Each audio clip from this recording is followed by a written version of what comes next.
Hello and welcome to Closing Trades, right here in 89 with me, Aisha Faridi, Avan Dabash in the studios as well. And it's been a lot more sedate a day, much unlike what yesterday transpired to be when we had a sedate start. And from there, we only saw a very slow grinding move lower. Today, of course, we've had our fair share of volatility and jagged edges, but it's been a very narrow band from the high to the low of the day. Started off, though, at the day's highs, inched up a little bit, but then failed to really latch on to the gains. So hovering sub the 26K mark, that's where the month of October has started. 53 points lower as we speak right now. Technology, that's the one which has actually shown bright today. You got a Paytm, Infosys, Wipro, they are all the ones which are making the gains. A Polycab, 4.5% of an uptick coming in there. Balrampur Chini has been a big mover from within the liquid universe, which by the way has done a lot better than the benchmarks. While now the breadth, of course, is completely conjoined and running neck and neck.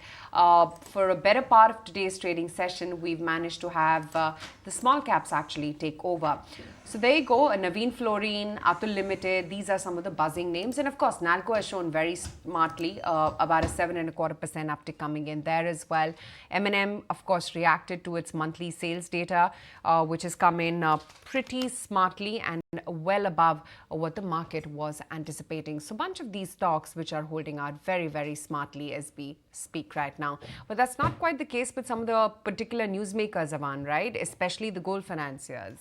Absolutely. You've got the entire cluster of those stocks that are under quite a bit of pressure in today's trade. So it's a coat of red that you can see in today's trading session. And those stocks clearly coming under quite a bit of fire, largely on the back of that directive by the Reserve Bank. So with respect to irregularities being found out within some of these counters. So clearly those stocks are under pressure in trade today. But check in on Tech Mahindra, and IT actually has been in fine fettle from the start of the trading day, and that's one stock that is holding out by a good 2.8%. 1621 is where it's at, and you've got CLSA that has upgraded the stock, saying that there has been a recent correction and there are signs of an uptake, signs of a better EBIT margin, and they've upped the target price from 1626 to about 1749 on Tech Mahindra. So that stock too is in the spotlight, and saying that a further re-rating is expected and a guidance as well. You could see a pretty strong guidance down the line. Meantime, you've also got an Angel One that's in the spotlight, and they have increased the charges on cash delivery from the 1st of November. So the brokerage charges now at about 20 rupees or 0.1% plus GST, and that's keeping the stock active in today's trade. Let's connect then with our chartists to find out what their outlook is on the markets. Devin Choksi joining in on the fundamentals, and we've got Naresh Mirani with us on the technicals. Let's get in a take from you then, Devin, as to what the outlook is when it comes to the broader markets versus the frontliners, because as per the historical data, it seems like the broader markets are likely to take a leap ahead as compared to the frontliners for the month of October. Do you reckon it'll be the case this time as well? So good afternoon, Aman. Well, I believe that importantly, the valuations are going to be the driving factor hereafter. Whenever you find a stretch valuations in the broader market, give it in the mid cap or a small cap either, I think the market won't be very easy to accept that premium valuation. Given the fact that we are now on a higher base as far as I think the corporate earnings are concerned, vis-a-vis last year. And given the fact that I think on the same higher base, a higher growth is not seen, the growth is now coming to actual reality, wherein if economy is 11.5%, 12% nominal rate of growth, then the corporate earnings are growing in the vicinity of around 18 to 20% at best. And in some cases, exceptional cases, I think they're growing about 30%, where they are getting the premium valuations as well. But in my understanding, there are few such cases, and those stocks are already premium cutted. Those stocks which are not, I think, going to have the higher amount of growth rate attached to it, probably I think the valuations are likely to get moderated. There may not be necessarily always a price correction, but there would be a possibility of time correction in this kind of a situation. So we are a little bit mindful on this possibility, and that's where I think we would play safe. We believe that at this point of time, some of the large cap companies within the Nifty 50, Nifty 100 basket, they remain relatively more solid, more sure about, I think, the growth prospect going forward. Okay, that's the take coming in on the overall market construct. Kunal, hi, afternoon. What is it that you're making, trying to consolidate within a narrow band, but fair amount of choppiness as well in that narrow band itself? And then, of course, the fact that from yesterday, we've seen a decisive break of that 26K mark. Yeah, the last 2 days we've seen the index falling sharply, Bank Nifty retracing by 1500 points. Today there was a bit of a fight at the start where, from the bulls, where you saw the indices trying to nudge back into the green territory. But then I think that's, the way in which the markets have panned out today indicates that maybe the strength from the bulls is not as strong enough required for the indices to get back into a recovery.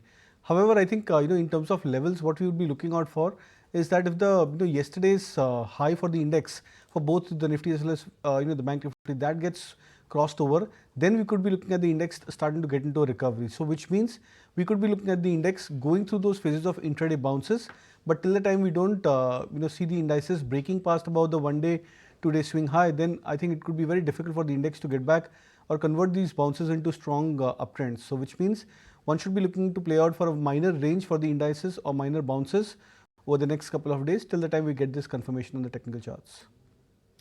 All right. Meantime, let's get in a view, Deven, from you on some individual newsmakers. And clearly, the gold financiers are under stress in today's trade. Do you believe that there is actually a reason for worry? What do you believe is going to be now the course of action from some of these gold financiers, given that the stocks as well are feeling the heat today? So some amount of filler and the ground check that we have done probably. In that, I think we are getting that the financing is being done at an aggressive rate for most of the people given the festive season, and against which even the lenders are borrowing money at a higher cost in order to satisfy the demand from the market. So I think that's where probably I think little amount of stress I think which is being experienced currently. In this kind of a situation, if the price correction takes place, in my understanding, if the rate of interest goes down in the global economy, probably I think you are likely to see some amount of moderation in the precious metal prices, gold prices along with. That could potentially create some kind of a pressure on the recovery front for many of the NBFC companies. So it's a reason to remain a little bit more careful about. It's a reason to remain careful about the practices which some of the gold financing companies have adopted. That's where probably I think one would exercise the caution currently.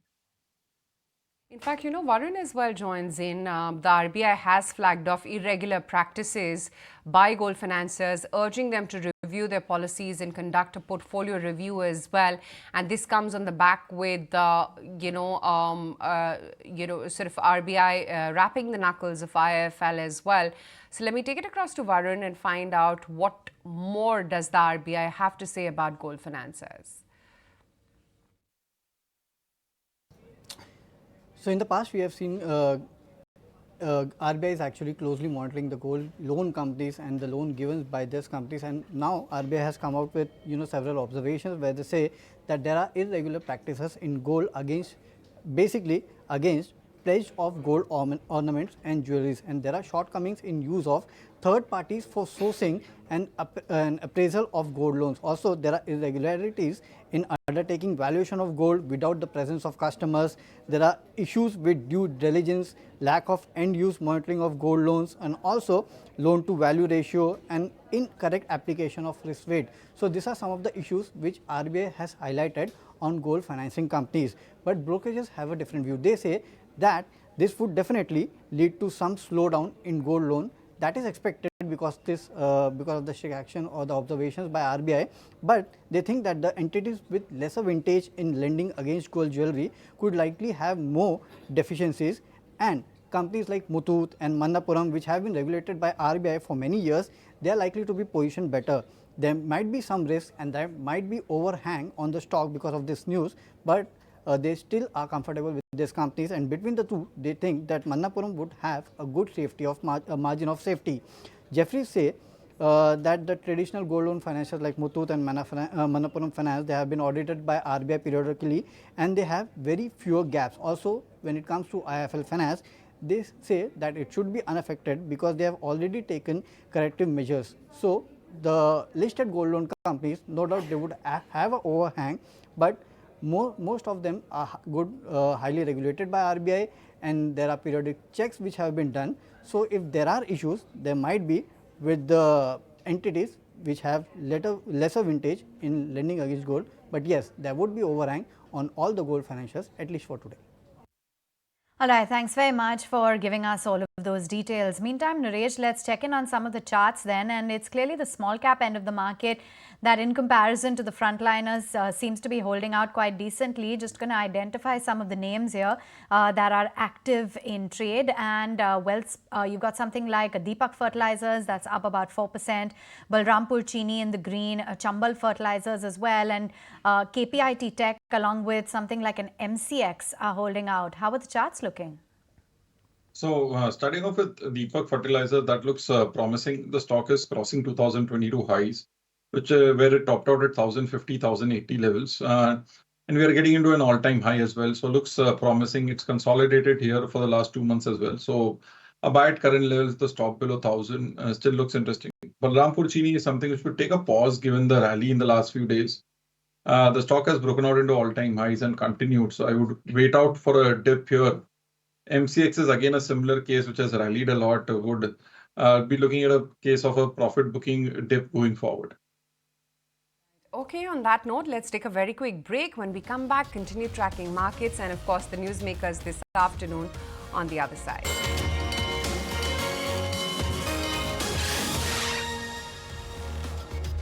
Back with closing trades right here on ET Now, and the 1st of October is turning out to be a very tempered day of trade. We got off to a fairly decent start, but now it seems like consolidation mode is on and how. When it comes to the broader universe as well, it seems to be similar momentum that's playing out.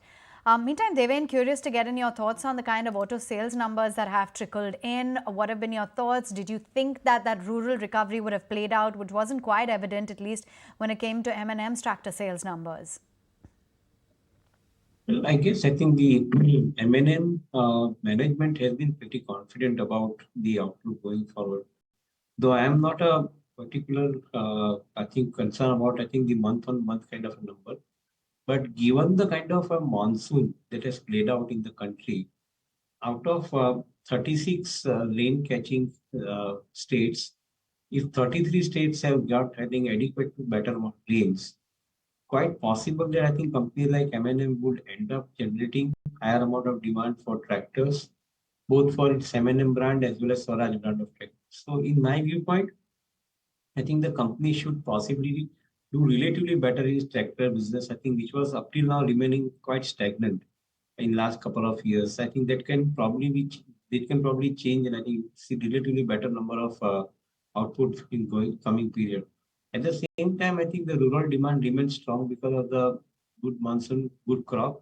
And at the end of it, I think the higher amount of demand for the light commercial vehicles and also for two-wheelers. Now, that is a good possibility that we are going to see from the rural India in particular. So we remain relatively more confident. Of course, we'll be watchful about, the monthly numbers, but otherwise, I think we remain directionally more confident about the prospects going forward for the two-wheelers, tractors, as well as for the commercial vehicles.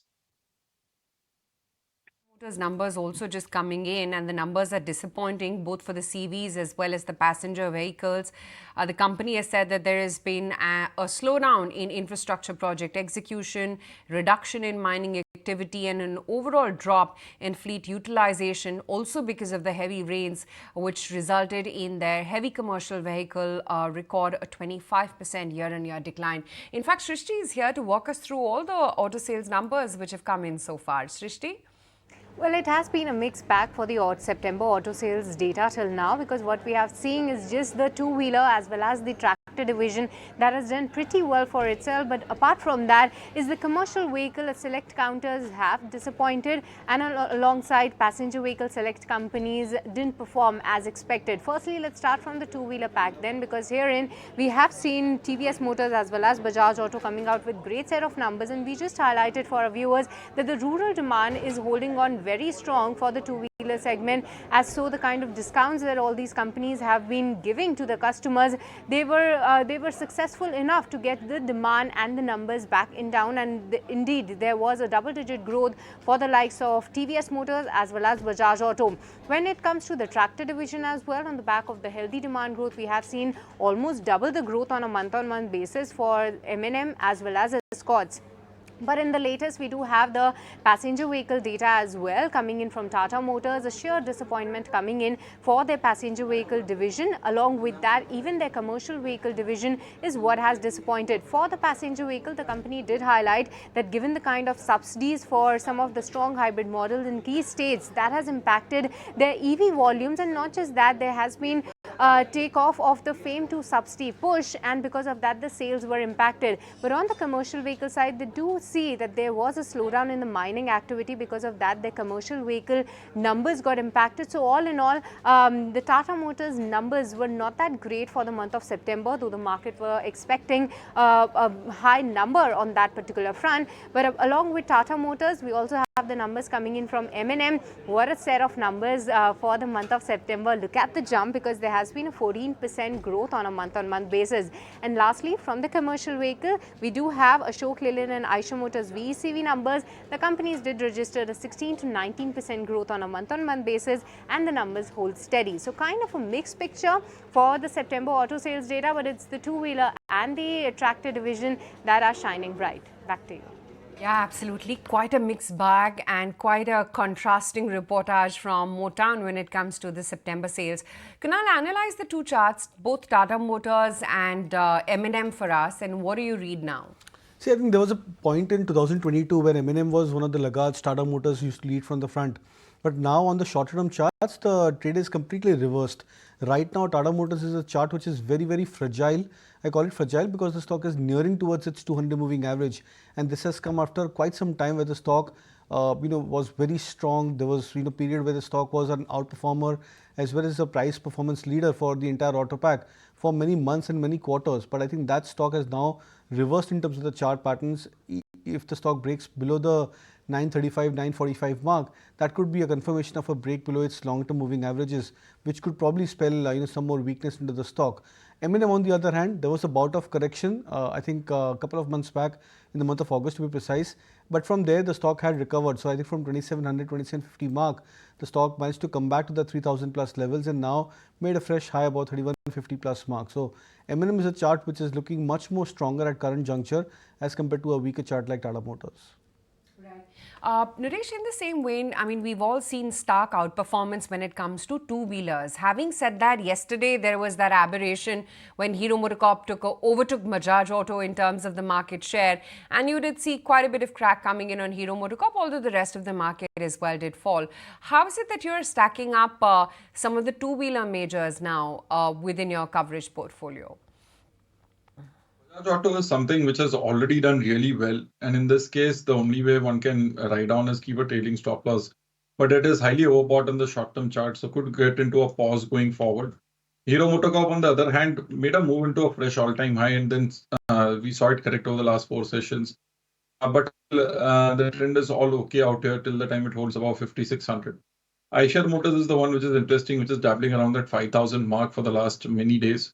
If it sustains 5000, 5050, that could be a fresh breakout. Okay, meantime, let's also find out what's holding out in trade today, because the frontliners are looking awfully tempered. But still, what's managing to hold its ground is IT as a basket. So Tech Mahindra, Infi, Wipro, HCL Technologies are in the green. Add to that list an M&M, which is up about 2% in trade. We discussed that quite extensively. There's Kotak Bank, 1877 is where the stock is at. And then some names like Nestle or an Ultratech Cement, as well as a Coal India, they're in the green.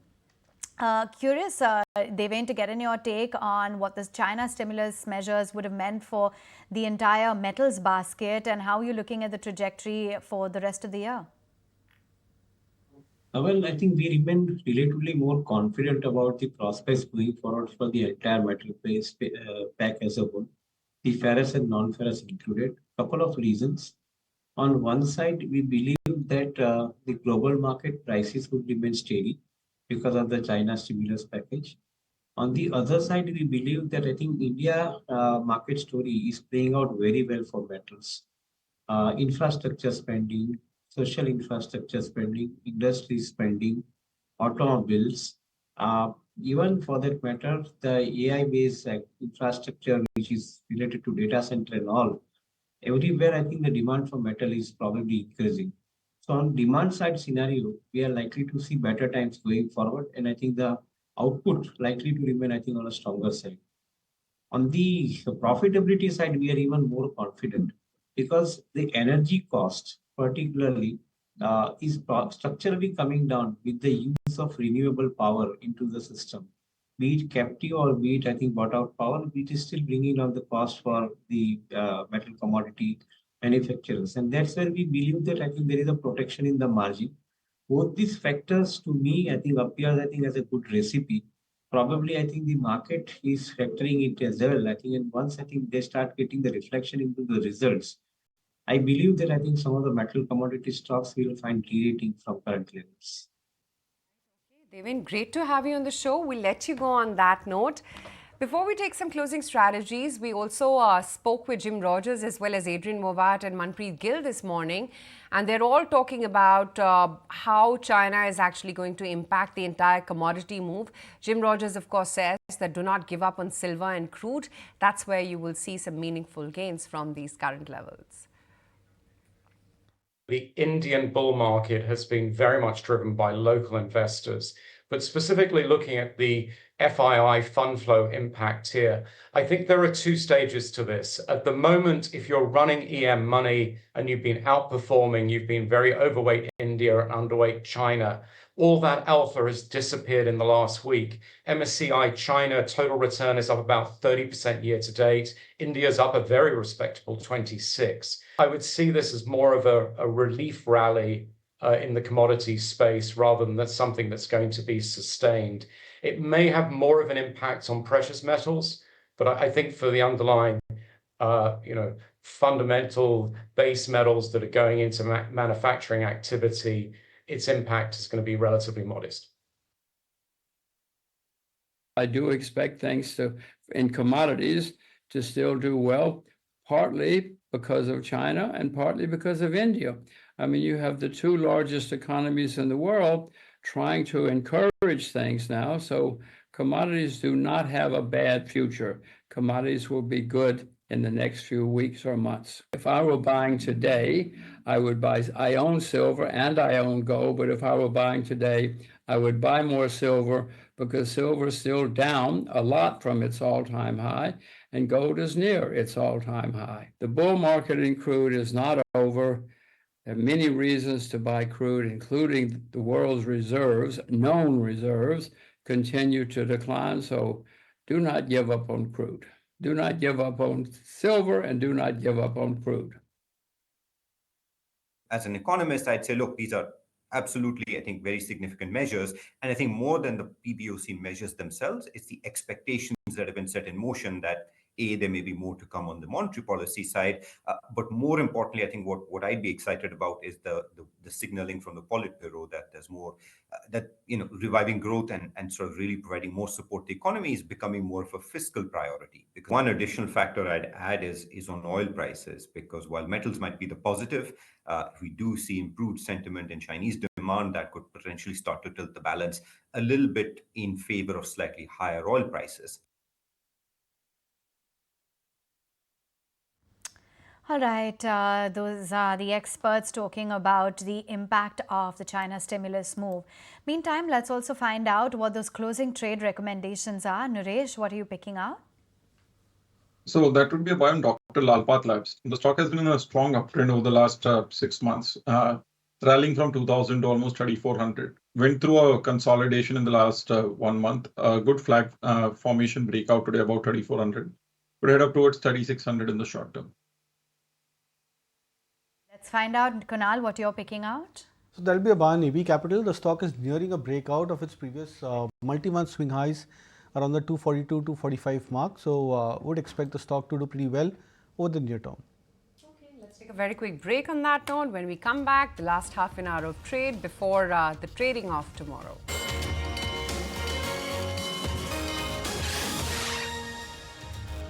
Back with closing trades right here on ET now. Let's just revisit what the closing trades are settling in at before the trading holiday tomorrow, and trying to inch up once again, but still quite a fair distance away from the 26k mark, which we seem like we decisively broke in yesterday's trading session. 25,950 thereabouts for the Nifty futures. Select metals, autos led by M&M, and of course IT as a trend that's really been holding out today. So Paytm, you've got an Infosys, Wipro, 8cell Technologies. They're all cushioning the market right now. There's Adani Enterprises, Adani Ports also holding out. SBI is up a good 1.5%. Kotak is holding up 1% as we speak. But other than that, it's largely a clutch of small and mid caps which are looking robust and propping up on the volume chart. So Nalco, for instance, it's now scaling higher by a good 6.25% as we speak. So that is one stock which is, of course, looking very, very smart indeed. There was a brokerage upgrade as well coming in that stock, and thereby you're seeing that amount of buoyancy kick in for Nalco at least. And then, of course, other than that, you've got the likes of Naveen Fluorine, Polycab, Atul Limited, Tata Chemicals. They're all the ones which are buoyant right now in trade. But Varun Saboo as well joins in on the show to talk about what he's making of the market right now. Varun, hi, afternoon. Quite consolidation, and I guess it was high time as well that you had days like yesterday or even today perhaps for the market, which has really been just one-way ride up. Yeah, hi. Thanks, now again for inviting us on a show. So obviously markets have been on a tear, right? And that continues. So nothing has changed. It's just one day of correction, and then it again resolves the same thing and the run starts again. This has been happening multiple times. You can go and check for last several months that we see one day of sharp correction, and in the next few days or say a week or two, markets reclaim the new high. So I don't think the trend is going to change soon. Why I don't see that is because fundamentally things are absolutely in place. We are not seeing any change in terms of any corporate commentary that we are in touch with. We are not seeing any change in the channel checks which we are doing. So things don't change at all versus what I was speaking to you multiple times in the last several months that I've come on the show, right? One thing is there that we need to also recognize that most brokerages now will start shifting to FY27 numbers in a month or two. Again, with that, there will be a 15% plus upside in earnings that we will see. So Nifty, which is currently at 19.5 times FY26 earnings, somewhere around that, most brokerage houses are, will look even again 15% cheaper. So, there will be again more legs for Nifty to move up. Obviously, stocks underlying will move up faster and more. So I still am very hopeful and very positive on the markets, and I still think that Nifty can easily trade upwards of 25 times, even if I have to give a 2.5 times peg to the country's GDP growth. So that's how I'm seeing it. So still see material upsides from current levels. The sectors that you would put fresh money to work? You need to find pockets where there is value and strength as well. So strength is there across, but where there is value, I clearly see a case where banks should start re-rating. It's been a while that banking pack has been under pressure. I was extremely positive on IT when I had come last time. In fact, last couple of times. I think IT will start going through a phase of consolidation, although it's the best time for IT companies when a rate cut cycle starts. But the run has been very, very sharp in the last 1.5 months that we see. I think banks will start catching up. They have been under pressure for a while. Particularly in that also, I would be very positive on PSU banks. So PSU banks is where there is a lot of value, and I don't see anything changing in terms of any negative coming there. I don't see the rate in terms of the asset quality cycle going bad. In my view, in this current scenario, they are going to be one of the key beneficiaries with the rate cut cycle also starting. And yeah, I think numbers per se, etc. I don't see anything coming as such worrisome. So valuations are extremely attractive. You're getting them all at book or sub book, so which is very cheap. So I'll be very positive on that. In autos, I will have my pockets of strength, which I'll still go with. Two-wheelers is something which we have been recommending. In that, a new name comes up for me. I think I'm going to be very, very positive on Eicher Motors. We can discuss that in details later. But Eicher is my big top bet, and I think that's going to have very, very strong legs going forward. In terms of tractors, so in terms of tractors as a pack in the auto space, we are very positive on. I think Escorts and M&M both can do very well from here. So yeah, there are pockets of strength which we are seeing. We'll go with that, and we'll figure out value also in spaces which have already run up, but we'll try to figure out value in spaces which have also run. So in terms of construction infra, I see PSP project as a name which is very interesting. So there are many names. There are a lot of ideas which are still having a lot of value to go ahead with. Enough, a whole host of stocks that you're flagging off. Meantime, what's the view then when it comes to the defensive tilt? Is there anything that you like within FMCG and pharma? Yeah, so both of these sectors have also done quite well in the last 3 to 6 months. See, things are turning around when it comes to rural India, right? We are hearing quite a lot of positive commentary that whenever we are doing channel checks around rural India. There's a lot of hope getting built in terms of how FMCG pickup could happen. And that's what has led to the rally here. I don't see material upsides for the FMCG names from here, honestly. This is not a time to be in defensive. There's a time to still be in beta names. And I would continue with the same thesis. And not that they're cheap. So it's not that the valuations are giving you that comfort there. So if I have to buy something expensive, I might as well buy a growth stock rather than buying a defensive right now. So that view will continue, that we would not prefer defensive right now. Pharma is a very, very separate case. There are some stocks in pharma which are looking very good. There are certain themes in pharma which are looking very good. So with the Biosecure Act being there, I think CDMO companies will benefit. In that, a unique place there, which is Syngene. That could be an interesting one to look at for anyone. They are the only ones, probably one of the very few names who have taken a jump in the biologics. So we would be kind of comfortable in the CDMO space if something has to be looked at. So a name like Zydus is interesting to look at, which has gone through its own correction. There was a drug approval which came.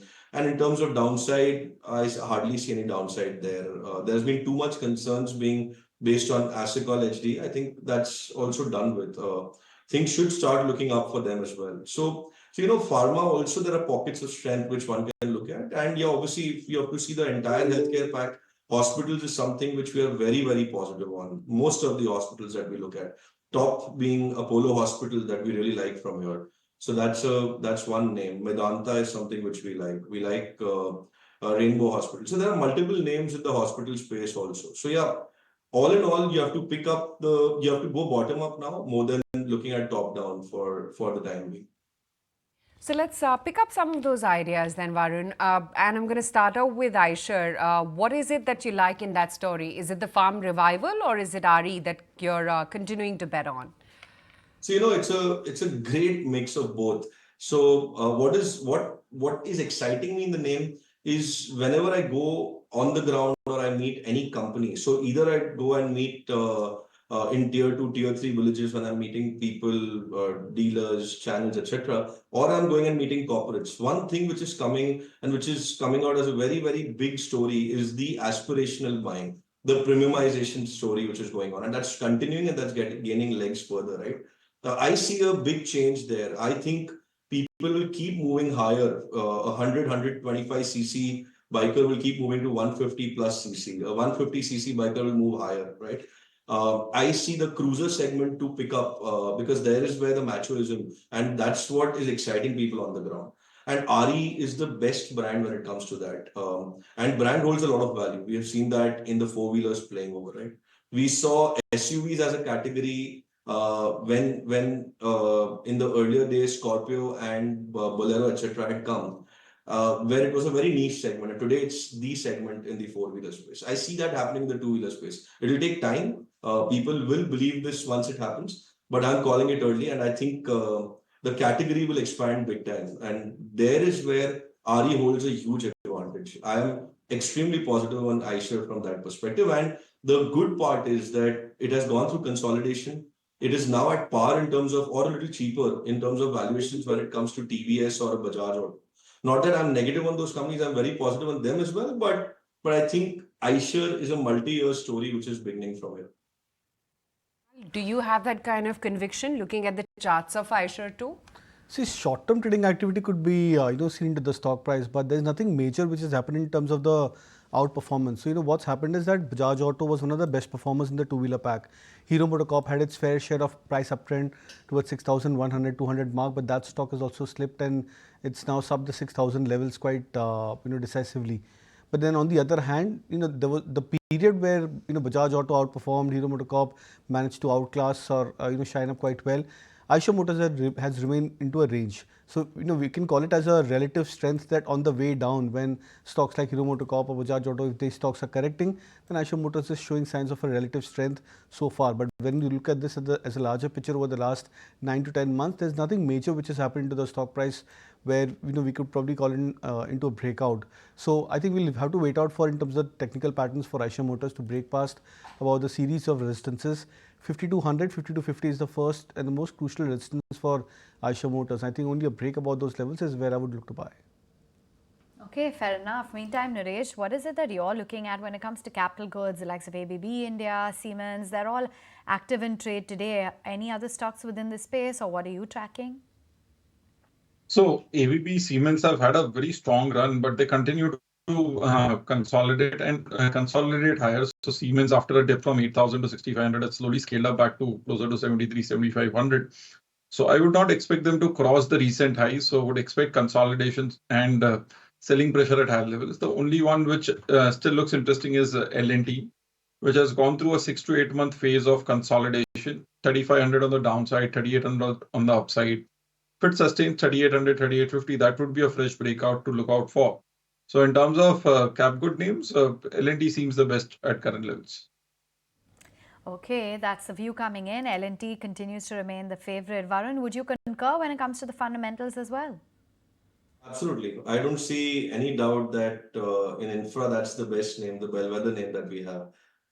And in terms of the hope that is there, that the private capex cycle will also pick up, I see L&T to be a key beneficiary there as well.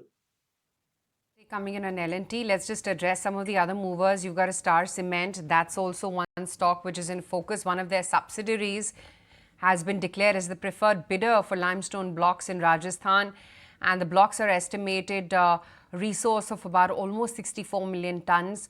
So look out for that stock. There's Century Textiles as well, wherein Birla Estates Ramaya Phase 2, the park, has sold almost about 95% of its inventory within 24 hours of its launch, and they've achieved a booking of about 600 odd crore rupees. Varun, your thoughts on how the pure play realty plays, the ancillaries, and how some of these companies which are also sort of unlocking real estate, which is sitting in the company, are going to be beneficiaries in this current bull run? See, if you're talking about real estate as a pack overall to begin with, I'm extremely excited about this opportunity. We keep talking about equities being in the best bull run ever, the mother of all bull runs, etc., which we keep talking about. Simultaneously, this entire real estate, the entire reality space has also entered into a very, very strong and sharp bull run. Why I'm saying so is because there's a clear shift which is happening from individual residential buildings to these large complexes, etc., which these builders are coming up with. And there's very little inventory of it. So inventory is extremely low. Pricing will keep moving higher in this space. And that's going to take a lot of years for this to get corrected. And that's where the strength lies. I think real estate is going to remain in a very, very strong flavor. So that's not going to change anytime soon. Others who are encashing on their reality is to obviously liquidate and make use of the current situation where, the best time to sell anything is when money is available and when money is chasing assets. So there's a time when people are encashing and focusing on their core businesses. So which is also not a bad ploy because everything is doing well. So that's something which is separately happening and that will keep happening, which we'll see. But yeah, I think as a real estate space, I'll still remain very, very bullish over a period of time. Some of these market-related or brokerage stocks as well are buzzing. Angel One being one such case in point. They've actually upped the rates, the charges, which are going to be now levied at flat 20 or 0.1% plus GST, whichever is lower as per the executed order. and the charges come into effect from the 1st of November. This is also going to sort of offset the revenue loss because of the new fee structure by the regulator, which would have impacted revenues by about 7 to 8%. Varun, in the entire capital markets theme, and very few listed options there, anything that you particularly like or are tracking?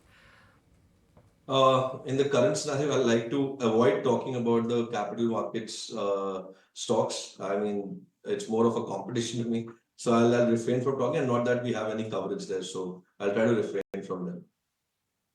Fair enough. But in the meantime, also wanted to draw attention to some of the other consumption stocks that are in the spotlight. You've got Havells, JP Morgan has maintained neutral here, saying that the B2B demand is looking quite healthy and they're seeing mid-teen non-Lloyd operating margins kicking in. So all eyes will also be on the upcoming festive season. GCPL, JP Morgan is overweight, but says that margins could come under a bit of pressure and that there is some strong demand for their newly launched incense sticks that could be boding well. Dabur as well on their radar. They believe that a positive rural uptake, that's JP Morgan who believes, is going to be a key catalyst, while monsoon seems to be weighing on the revenue growth in the beverages segment. And there's Crompton Consumer as well, that they target doubling their revenue over the next 5 years. So watch out for some of those candidates as well. Meantime, let's get in those BTST trades from our chartists. And Naresh, take us through your call. So first is a buy on Dr. Lalpath Labs. The stock is giving a flag breakout now. Good trend there. Stop loss at 33.70, target price of 34.50. Second is a buy on UPL, trying to cross the recent swing high. Stop loss at 618, target price of 632. Okay, there you have it. It's UPL. Meantime, Kunal, what is it that you're picking out as your BTST trade? So I'll go with the buy on Syngene. That's a chart which is looking attractive at 910 levels where it's trading right now. So would look out for targets in the range of 945, stop loss to be kept at 888. And Tech Mahindra is something which has started to look attractive in terms of a contra play. Expect the stock to break past about the previous swing highs, which is around the 1660 mark. Stop loss for this trade 1590. Varun, what's your thought on IT? Do you, while the entire sector has chugged along nicely and Nifty IT is sitting on a, life high for itself. Other than that, of course, I guess the US interest rate scenario is sentiment positive. But do you think in the long haul, it's the niche players like a persistent KPIT which will continue to win the race? See, IT has gone through a sharp uptick, right, in the last couple of months. What has happened is that valuations have rallied ahead of what changes could have happened. So if you see, most stocks are upwards of 30 times, 35 times in terms of when it comes to the mid-cap IT companies. Even the larger caps like Infy, TCL, etc. are somewhere around 27, 28 times now. But yeah, in a rate cut cycle, these are big beneficiaries, and definitely things as sentiments will keep changing. What US has done right this time is that they have been proactive in terms of saving the economy from entering into a recession, and that should help going forward. So things would remain firm in IT pack, but I don't see a sharp rally in the IT index as such. What I think is that you have to pick up the right stocks within them.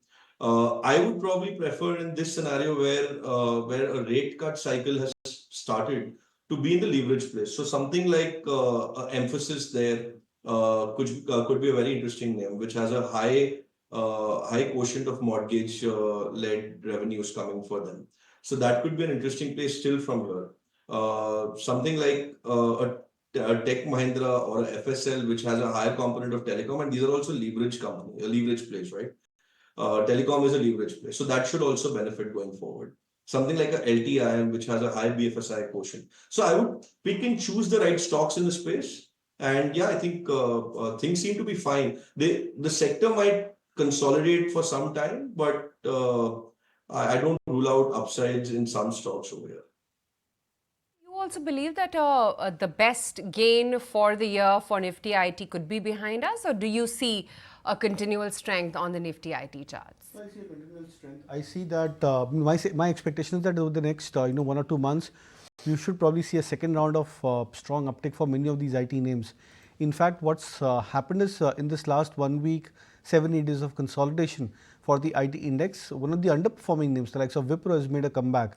So from 500, 520 mark, the stock is nearing that 550 mark, which is closing the gap which had been created for Wipro I think 2 or 3 months back when there was this negative news flow post the results for the stock. So when a stock does this, when the sector is consolidating, it's generally an indication that the sector is going through a second leg of an uptrend, and the leaders or the ones which have been performing very well in the previous leg, they are the ones which are taking some bit of a rest. So my sense is that the Nifty IT index should see a second round of uptake, and if that happens, I would probably expect the likes of TCS, Infosys, Tech Mahindra, HCL Tech to break past their previous swing highs and then scale past to new highs for themselves. Okay, there you have it. Meantime, let's put the spotlight as well on crude oil prices, given that they have dropped, looking fairly steady, but do remember the Middle East conflict worries continue. And we've got my colleague Sharad joining in with the details. Sharad? Well, the Brent crude has fallen below the $70 per barrel mark, and it's fallen on an intraday basis by more than 2% in the month of September. If you look at it, the numbers are coming at almost a 9% drop. Now, of course, around 2 to 3 hours ago, Israel did a land attack also in Lebanon as well, as the fears are coming that there might be oversupply in the global market. Apart from this, key reasons also are there, included that OPEC Plus could increase the supply in the month of December as well. And also, if you look at the macro headwinds coming in, especially demand concerns coming in both the Chinese as well as the European markets. So this is the second time in 2 to 3 weeks, actually Brent has fallen below the $70 per barrel mark. But now let's look at who benefits from this fall. Of course, at first on the list is OMCs, largely neutral impact expected, but a sharp drop in crude actually leads to higher inventories when it comes to the losses for the OMCs. Now, of course, the margins also for almost a half a litre change in fuel margins usually increases the EBITDA for the OMCs ranging between 8 to 11%. Also for paints, it's positive, 40% of raw material costs come from here, and aviation also, the numbers are more or less the same. Lubricant manufacturers, the entire segment also, if you look at it, that is also they're having higher dependency on crude derivatives, and that is why this should be beneficial for them, and so does for the cement and specialty chemicals. But there is one segment which is expected to have a negative impact because of the fall of crude prices, and those are the oil explorers, ONGC, Oil India, HOEC, to name a few. Now, lower crude means lower earnings for them, and generally a $5 barrel in Brent crude would decrease the EPS of ONGC and Oil India between 7 to 12% respectively. Okay, Sharad, we leave it at that. That's the update coming in on crude. In the meantime, important to take stock of what the global markets as well are up to, while of course China is on a week-long holiday. But the rest of the pack, the periphery markets, you had Hong Kong with staged rally of about 2.5%. Nikkei did quite okay, about a 2% kind of uptick. And Australia, of course, was a little bit in the red. For Europe as well, it's a bit of a mixed bag, much quieter and sedate like our markets. And you've got Eurozone inflation, which is dipped below the 2% mark. So just marginally higher for the DAX as well as the FTSE, which is up about 21 odd points. Stock 600 again, 0.2% gain, but marginally in the negative for both the CAC as well as the FTSE MIB. The pre-market US futures, again, very, very quiet across the board there as well. After hitting a record end to the September month, it's indicative of a 100-point move down for the Dow futures, and the S&P as well, pretty quietish. NASDAQ just about marginally higher as we speak right now. In fact, just talking about all the dynamics which are currently at play, both global as well as domestic, we spoke with Vijay Raghavan Swaminathan, the ED equity researcher at Avendus Spark Institutional Equities, and he tells us as to what are the best pockets to invest when it comes to India. If you look at the last 6 months, what we have been recommending is the government is clearly very particular about consolidating their fiscal deficit targets. So as a result, both central government capex and state government capex, incremental growth is going to moderate. This is pretty much our thesis pretty much at the start of the year. But that will get balanced out by combination of private capex recovery. So what we are effectively trying to say is the best of the government capex growth is largely behind us, whereas the best of the private capex is still not played out in our assessment, especially from the large sectors like power, metals, semiconductors kind of sectors are meaningfully participate in a private sector capex recovery. All right, there you have it. Let's find out then and track the closing of the markets, and handing it over to Ashesha to do just that. Ashesha? Well, yes, we didn't see much action on the index level in today's trading session. Nifty ending absolutely flat at that 25,800 odd mark. Banks, Nifty Bank was down nearly 70 odd points, but not much action seen over there as well. Nifty Bank ending at that 52,955 odd mark. Let's talk about some of the top gainers on the Nifty 50 index, and first up Tech Mahindra. On the back of that brokerage upgrade that came in, this stock ended the day higher by about 3% Mahindra and Mahindra was up 3%. We had Adani Enterprises also, which is ending the day nearly 1.5% higher. Apart from that, on the losing side, let's talk about IndusInd Bank. It is down 2.5%. ONGC and Asian Paints were some of the other losers on the index level. As I mentioned, Nifty IT index was the biggest sectoral gainer in trade today, up 1%. CLSA came out with a note on Tech Mahindra where they upgraded the stock to an outperform rating with a revised target price of 1749, and they believe there are various factors which could lead to re-rating on the stock, because of which Tech Mahindra was gaining nearly 3% in trade today. We had Coforge and Infosys, which were up nearly anywhere between 1 to 3%. Nifty Realty Index, meanwhile, was the biggest sectoral loser today, down 0.5%. Phoenix Mills, Sobha and Prestige Estates were some of the losers on the Realty Index. FMCG Index was also a laggard in trade today. Nifty FMCG Index down nearly 0.3%. We had HUL down 1%. Dabur and United Breweries were some of the other laggards on the FMCG Index. Brokerage stocks were rallying in trade today. BSE for the second day in a row was up and away. BSE ending the day nearly 6% higher today.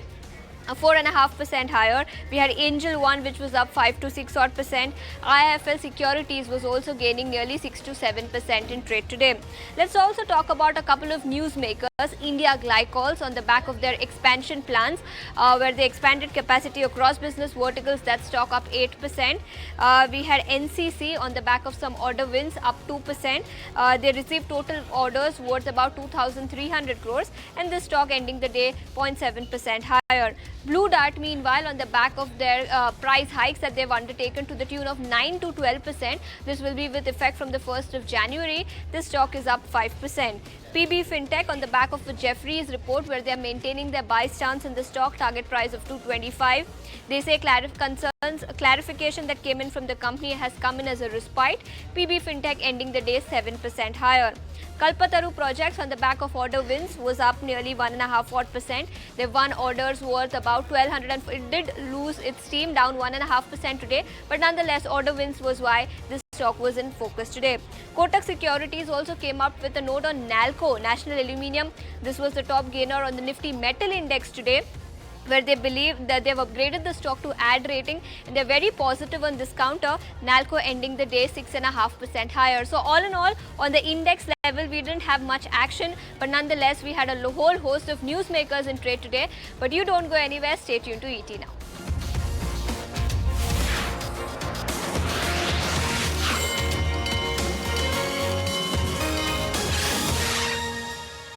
If you like this video, then like, share and subscribe to ET Now.